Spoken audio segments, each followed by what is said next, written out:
Hello, gorgeous listeners. Welcome to Are You Still Working? How to take your creative ideas seriously. I'm Courtney Collins, and today I'm talking to Jasmin Tarasin. It's tricky to introduce someone you know so well. I've known Jazz since we were in our 20s. Since then, our lives have wrapped around each other's. We've lived in an artistic community, we travelled together, we collaborate on projects. I can say Jazz is an award-winning filmmaker and artist who creates heartfelt stories that are always intensely beautiful. She's worked all over the world and directed documentaries, short films, commercials, and video art installations.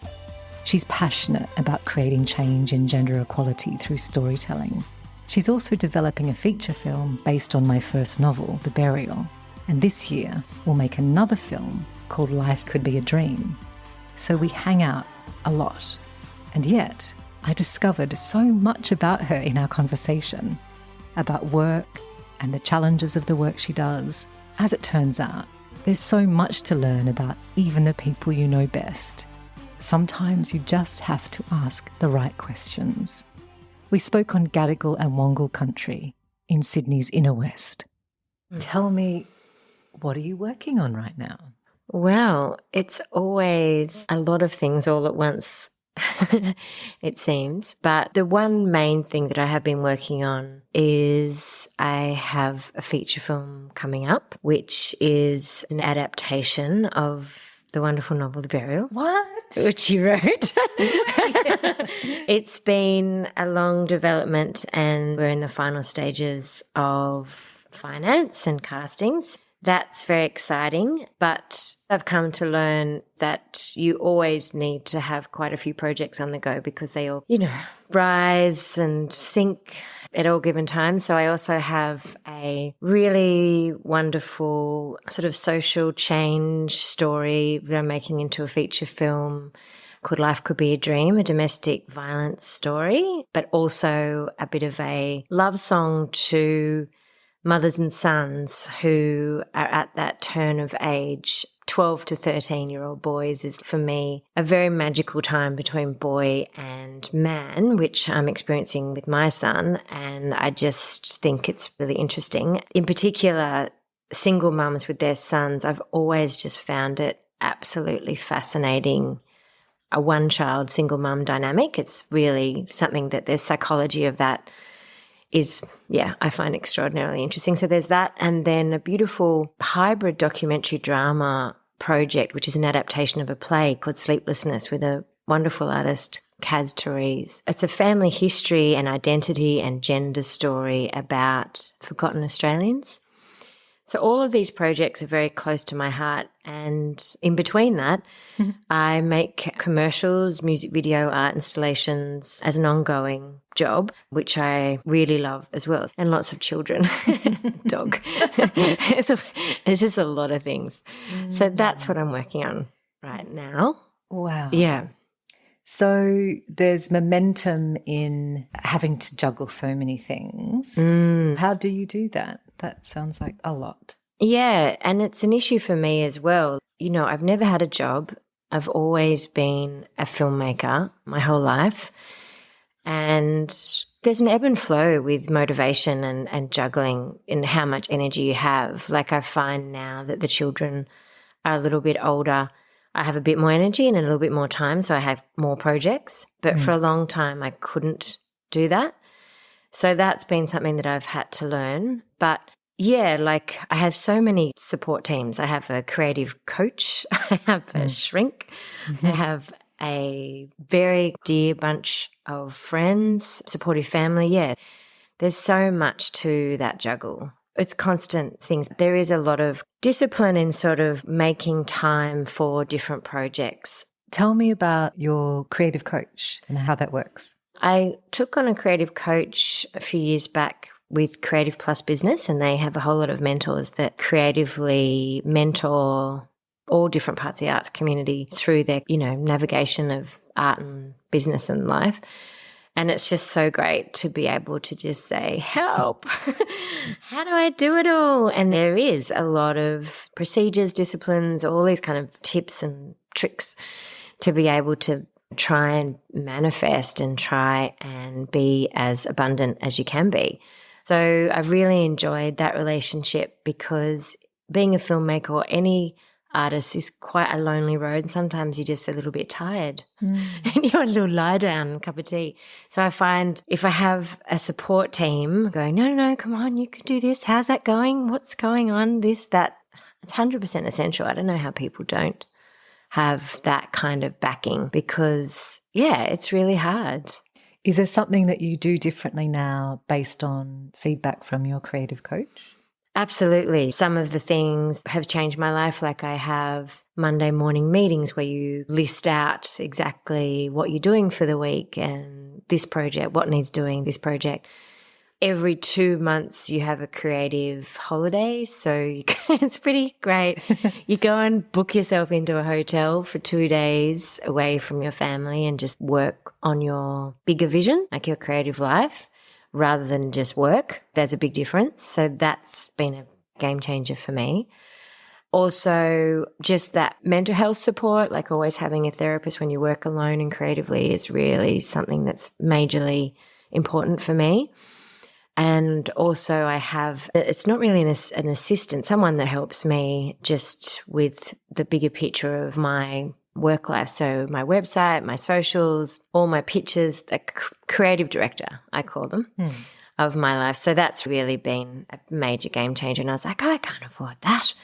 But then Monica Davidson from Creative Plus, she goes, you absolutely have to, and the work will come. And that's exactly how it happened. So just those small things have made a significant difference to how much I can do. Yeah. It sounds like you've shifted into a new time. Yeah. But the time that you felt constrained by, I guess, the demands of the family. Yeah. And you couldn't do the things you wanted to do. And I know how driven you are to create.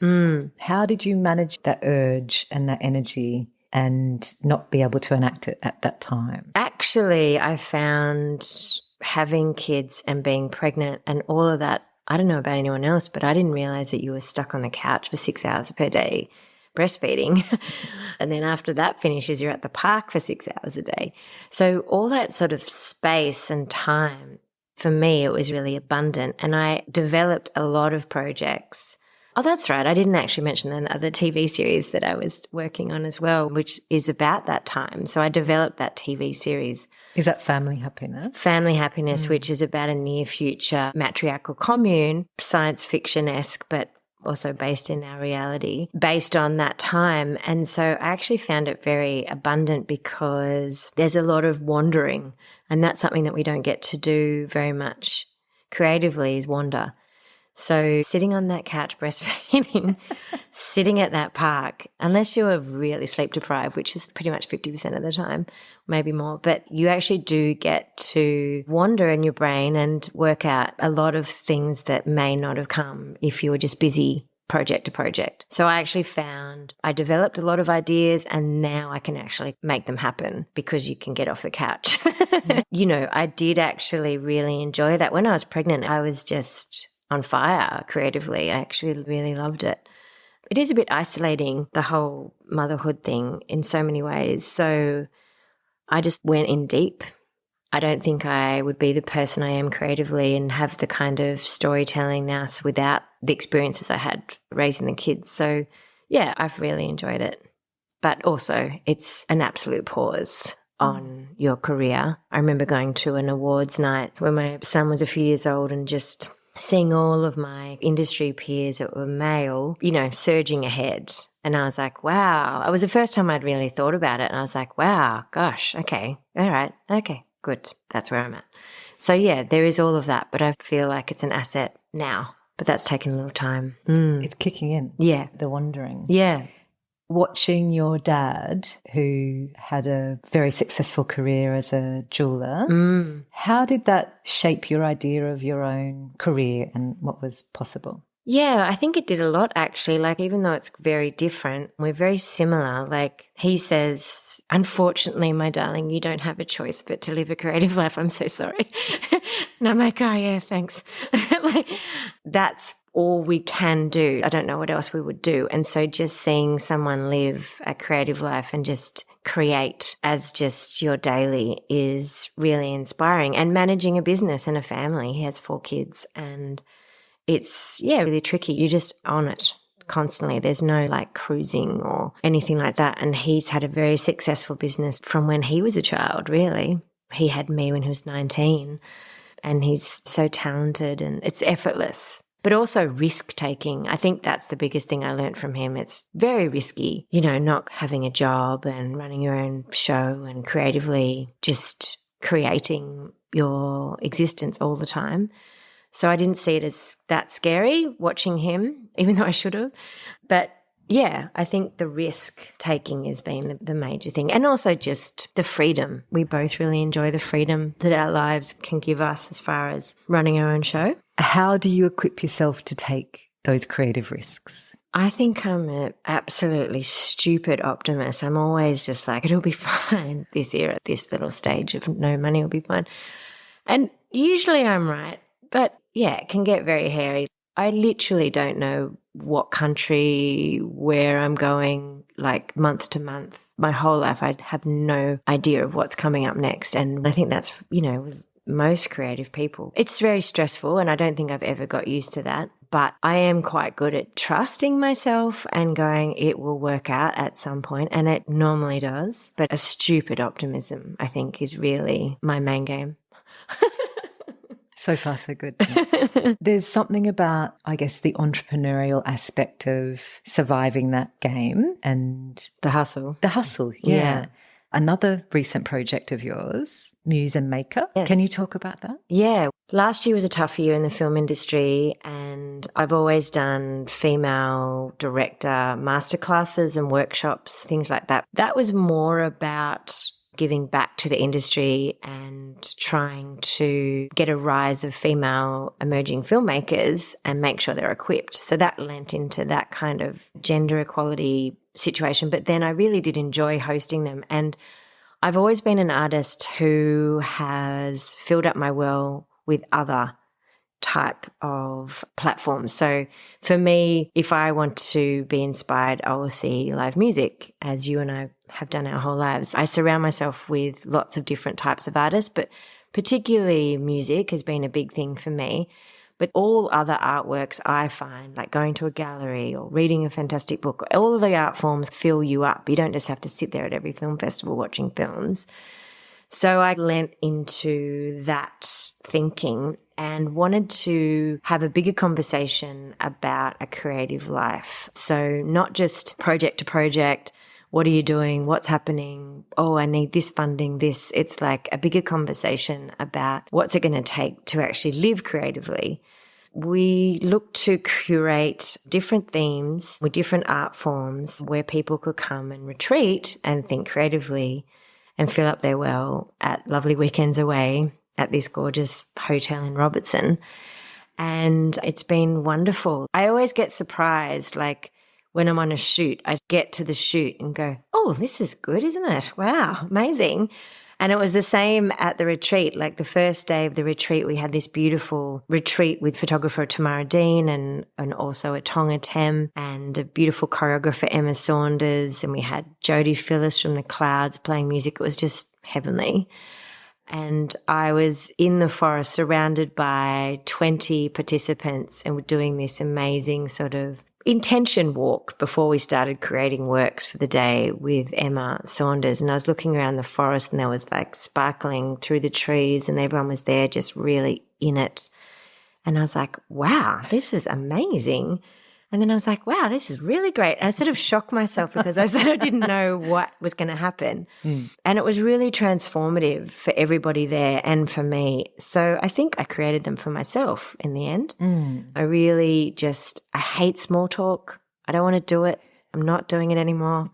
So I'm going to curate these retreats to have a bigger conversation. And it is something that is new to Australia. Like in Europe, creative retreats are a thing. That's what people do.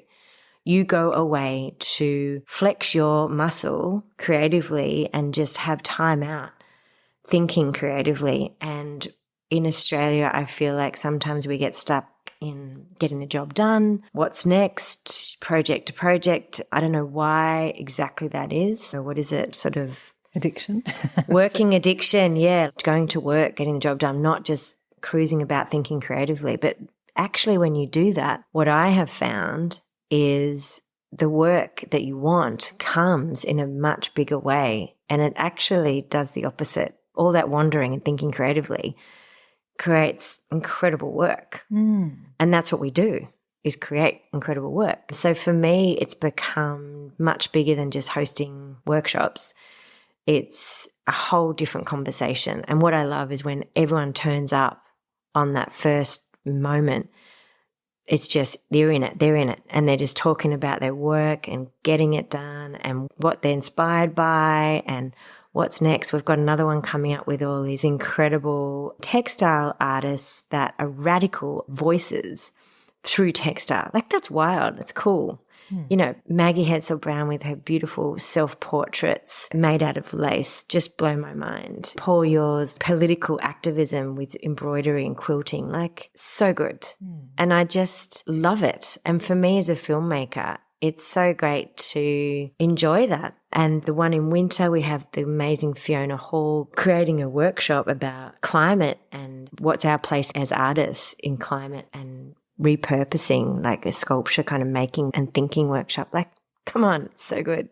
So it's just, for me, it's made my conversation and my work bigger. I'm loving it. But I've all of a sudden super busy. So they're, just all part of this great kind of flow on effect. But it's been such an addition for me. If I want to come to your Muse Maker creative retreat, how do I do that? It's very simple. You just go to Muse Maker creativeretreats.com and have a look what's on offer. Usually there is one per season. Can anyone come to your retreat? Do they have to identify as an artist or a creative professional? No, that's the thing I love about it, is that there's some of the most incredible established artists that attend, and then there's someone that just wants to think creatively for the weekend. It's available and there for anyone who just wants to retreat and start living a creative life, really. As I said, it's mostly for me, but anyone can come along. But no, the joy in meeting everyone and the type of people that come is part of the joy. I'm actually going to go and do a creative retreat myself in France next year in the Pyrenees, which, as I mentioned, in Europe, creative thinking retreats are the go. That's what people do.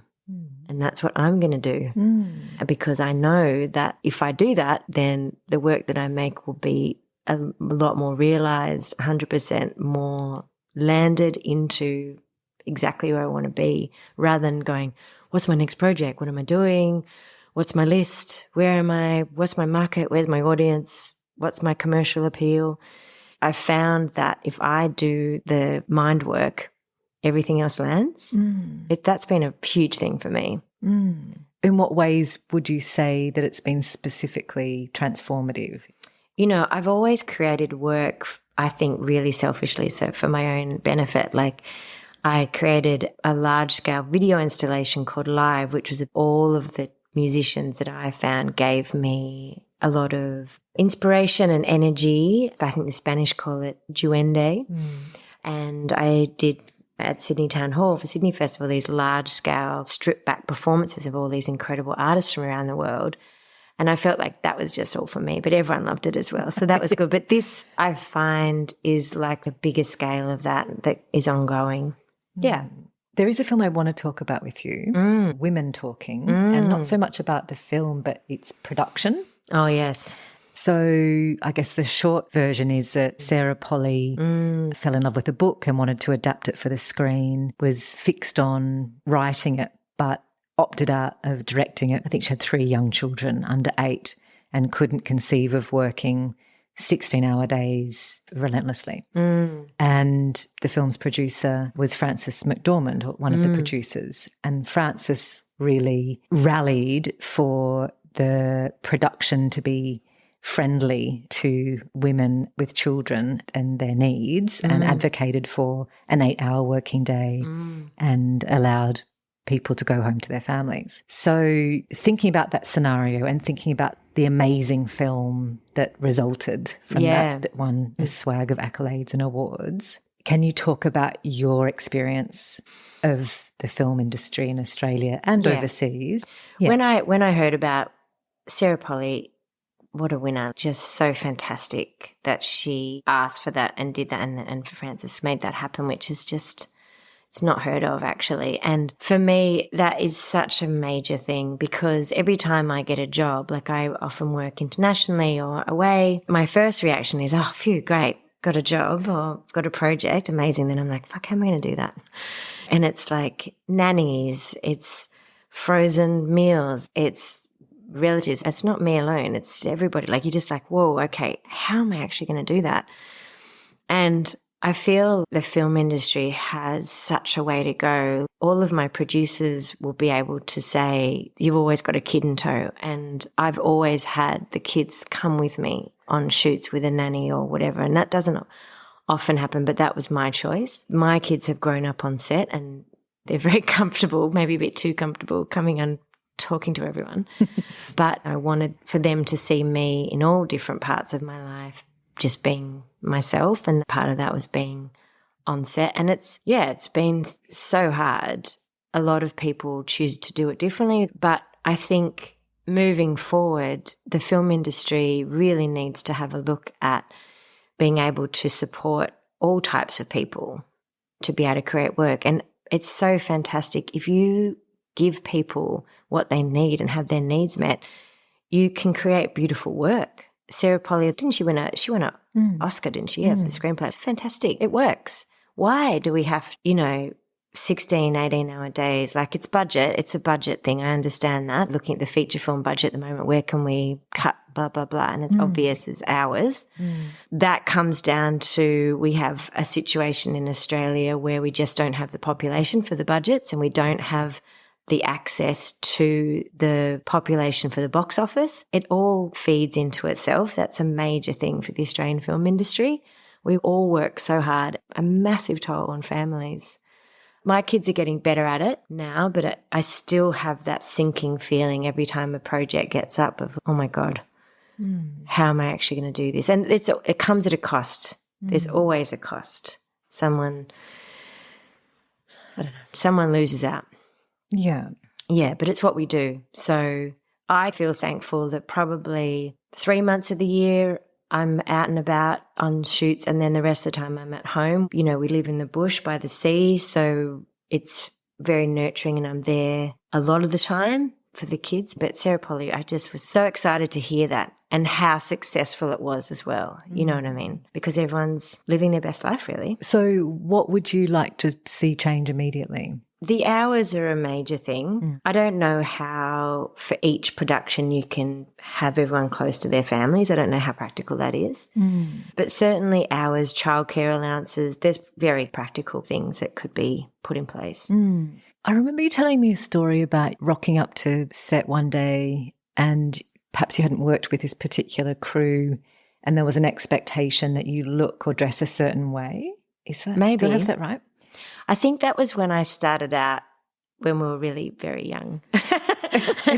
No, but I used to laugh because all of the women wore cargo pants. I've never seen you in a pair of cargo pants. No, I always wear a skirt on set. And I always thought it was hilarious. I was like, what are they getting ready for? But it was a thing. And it is practical. You need stuff in your pockets and whatever. But for me, I've always just had a skirt with a little bag with my stuff in it. But yeah, there's all those kind of stereotypes and stuff in the film industry. It is getting a lot better. Like when I started out, I was usually the only female on set. I work with beautiful men and beautiful women, but recently I was going on a job away for 2 weeks, traveling and shooting. Some people weren't available and whatever. But then I got to the airport and looked at the crew and went, wait a second, I just didn't think about this. I'm the only female here. And I was devastated. I was like, how did this happen? And it was all fine, but I was just like, I hadn't clocked exactly where I was at with the production. And that was quite rare. And I was like, wow, I have to really keep an eye on that because you can easily do it because there is a lot more men in the industry. Yeah, and I like to balance it out as much as possible. Do you know now what your ideal conditions are to create in? Yeah, it usually involves a clean house, which doesn't actually happen very often. But yes, I'm getting better at that. I have to exercise, as my daughter says, get the sillies out. I do have to have a bit of order in the house. Setting deadlines for myself and making myself accountable is the major thing for me. I'm like, by the end of the week, I have to finish this. And that for me is the thing which keeps the drive going. But yeah, look, that was something I worked on with my creative coach about. Some people have a music. I do have a particular tea, this beautiful jasmine green tea that I like. And so there's that, and there's certain music. Like, I can do all of that, but I physically need to really arrive, putting all of those sort of support teams and things in place, allowing that space for me to do it. I love that. Is there something that you wish you had known before you started out on your career journey? I think the thing I would have liked to have known is that you need to experiment more. I don't think I allowed myself to experiment more. I was always trying for a bigger project, more challenging, more ambitious, but like just that playfulness, I think would have been really good for me. I've been doing it a lot lately, actually. There was this lovely female cinematographer. She's been working on my sets as a camera assistant, and she came to me and said, I really want to do some work with you. And I said, all right, how about we do some tests for this feature I've got coming up? So we've been doing these tests together. We've been shooting single mums and sons around 12, 13. So we've been going and making these beautiful portraits together. And that's, for me, we do one a week, and it's so nice to just have that playfulness and that experimentation. And we don't know where it'll go or what will happen, but just keeping shooting, keeping experimenting. I always thought I didn't want to shoot because it might not be good enough, or I don't want to do that because it might be the wrong messaging. Like, just that playfulness, I think, is super important. Is that about time and resources? Yeah, well, it costs, of course. Like, filmmaking is really expensive, but also just, I think, your own judgment. Like, I was like, oh, I don't think it's going to be good enough, or what if it gets out with my name on it, or, you know, all of that stuff, which I don't really care so much about now. Yeah. So it circles back to our main question, which is how do you take your creative ideas seriously? And when did you start doing that? Yeah, I think I grew up in the theatre, and it was such a gift in Newcastle. I got invited to join a theatre company, and was just told to write about whatever's going on for us and scream about it, dance about it. You write, you perform, you do. And that became my whole life from when I was 12. And then I started teaching at that theatre company when I was 16 to 18. Then I went to acting school and film school. Like, it all started from that theatre company of everyone just going, keep creating, keep expressing, keep making. And you just do it. Of course, self-doubt always creeps in. But I think as you get older, you're just like, oh, who cares? We'll just see what happens. And as I was just talking about, experimenting, playing, all that kind of stuff really leans into that. There's so much I didn't know. Oh. I'm so glad to be interviewing you. Oh. Is there an aspect of yourself that you have deliberately amplified to be in the film industry? Yeah, I think for me, the thing that I've amplified working in the film industry is how adaptable and capable I can be. I grew up with a single mum in Newcastle, not with a lot of money, all that kind of thing. You had to adapt. It does not bother me if I go from a $2 million budget commercial to a $5,000 short film the next day. I absolutely don't care, and I love it, actually. So adapting and being aware of all different types of sort of scenarios and what they're there for has made me just move with whatever I need to do at the time. I think that I just keep learning and keep challenging myself with that in mind. I love that. I see you doing that all the time. Yeah. And it's adapting, but it's also making the most of where you are and amplifying the resources and the beauty of what's there. You have a very unique talent in being able to bring things together wherever you are. Thank you. It's a privilege to know you, darling. Oh, and you. Thank you. Thank you. Are You Still Working is an independently produced podcast by me, Courtney Collins, and producer Lisa Madden. We'd love to hear from you if any episode has inspired your own project. Till next time.